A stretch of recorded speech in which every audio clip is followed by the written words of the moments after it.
Okay, we're back at 2000Trees, day 2, and for those of you wondering why I'm still wearing the same outfit, I've got a confession to make. I forgot to pack a change of clothes, which is shameful, but luckily I'm in an Airbnb with a washing machine, so by day 3 I won't stink like arse.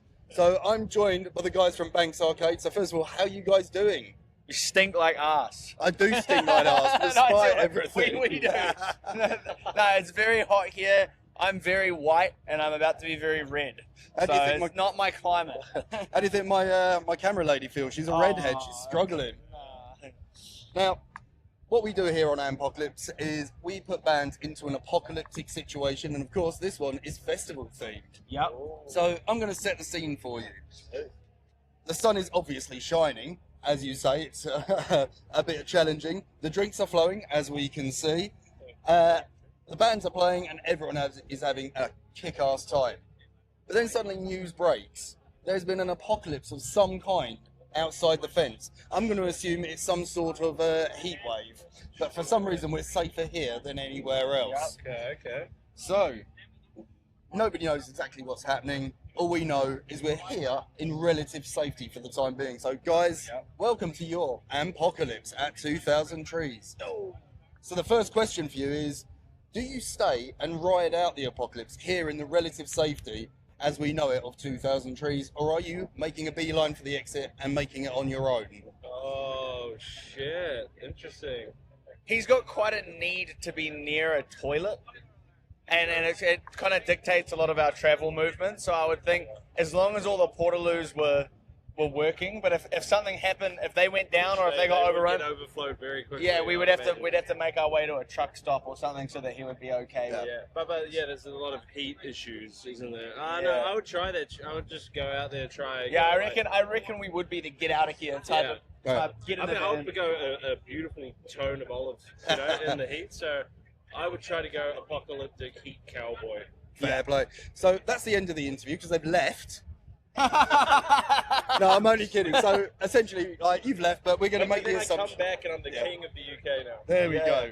Well, you came back. You were the one that left and came back knowing. So you are our outside guru now, officially. Exactly. Religion king. Yeah. So essentially, festivals are small cities for a few days. So if society did start falling apart around us, what parts of 2000Trees culture or perhaps infrastructure do you think would become incredibly vital for survival? Water. Yeah, water. So I would just start killing people for the water tanks. And luckily, he can easily kill people with his hands. So I'd stick with him and be like, we need the water. Food is good, but we can eat grass, or we can eat our enemies and keep the water. So I'd probably get eaten first. 100%. Yeah. I might just eat them for fun. It looks delicious. I probably would be delicious to be You're making me hungry. To be fair, I mean, I do need to go and get a burrito, so we'll burrito him and eat him. Mini burrito? I need to ask though, why are we eating him first? It's just tasty. It's so soft, and he's like he's almost like a dessert actually. Decadent. All the cheesecake and shit, just like All he eats is sugar, so it should be some kind of like a fattened cow or something. it's like wagyu. Get in the heat like a nice pork belly or something. Yeah, exactly. Oh, I like it. So there's only 2 members of Banks Arcade surviving this, by the sounds of it. But we'll see how the rest of it goes. Now, every festival, of course, has different crowds, different scenes, and different energy. So in this new world where 2000Trees has become a long-term settlement, which type of fan do you think would thrive most? So we've got 3 types. You've got the veterans, people that have been coming to festivals for years. They know how to survive. They know what they need, what they don't.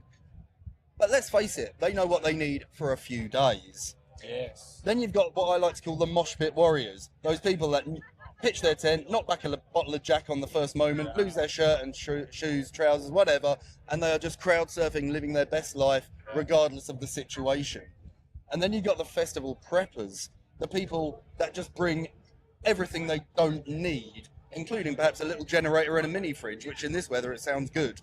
Yeah. So who do you think is the most likely to survive? I think the preppers would get raided by the mosh people. The mosh people would outlast because they're less worried about like, oh, do I have enough this for that? They're just like They're the warriors, bro. But- They take. stream of conscious warriors. But the veterans are ex-mosh warriors. So the veterans, I think, will make it out every time because they used to be the person that they'd probably just take off their shirt and shoes and they'd better go back. No, I'm just saying that I reckon that the veterans have been there.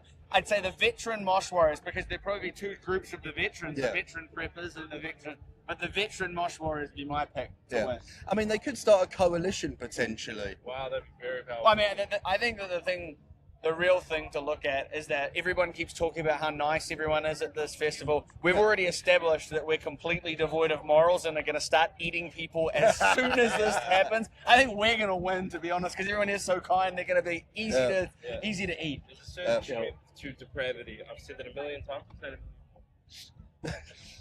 Now, if 2000Trees had to become a functioning society, every community does, of course, need leadership.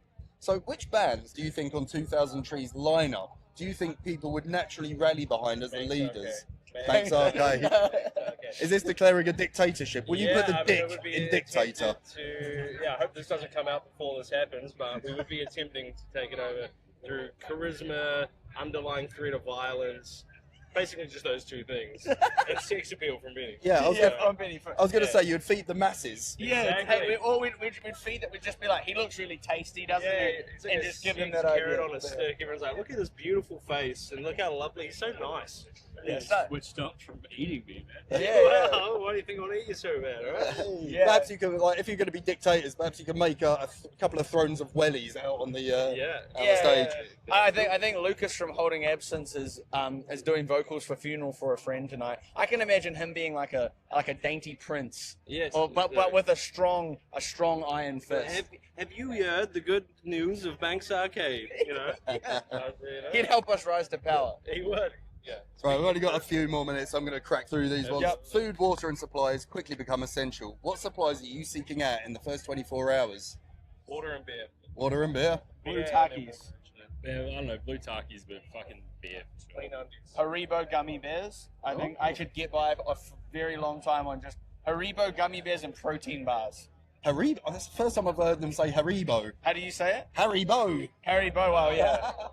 So I'm not trying to That's connect the your traditional diction way. there. Yeah, that's probably the proper way of saying it. Yeah, in your new world, we're renaming them. It's like declared. Yeah, exactly. That'll be the number one on the slates. Exactly. On the 10 Commandments of Banks Arcade. At some point, morale becomes just as important as survival. Which of your songs would you be adding to the 2000Trees playlist to help keep society running, or perhaps cause carnage? I think we'd probably just put our entire new album, which comes out on September 25th, and we've released 3 singles from. I think we'd just put that on and just let it loop, and then it probably... There's like propaganda and stuff. Yeah, exactly. I'm gonna draw it in. So final question. If you had to take control and convert one area of 2000Trees into your permanent base of operations, where are you taking over and why? I would acquire a Portaloo, and I would say, anyone who uses this fucking Portaloo, I'll fucking rip your fucking nuts off.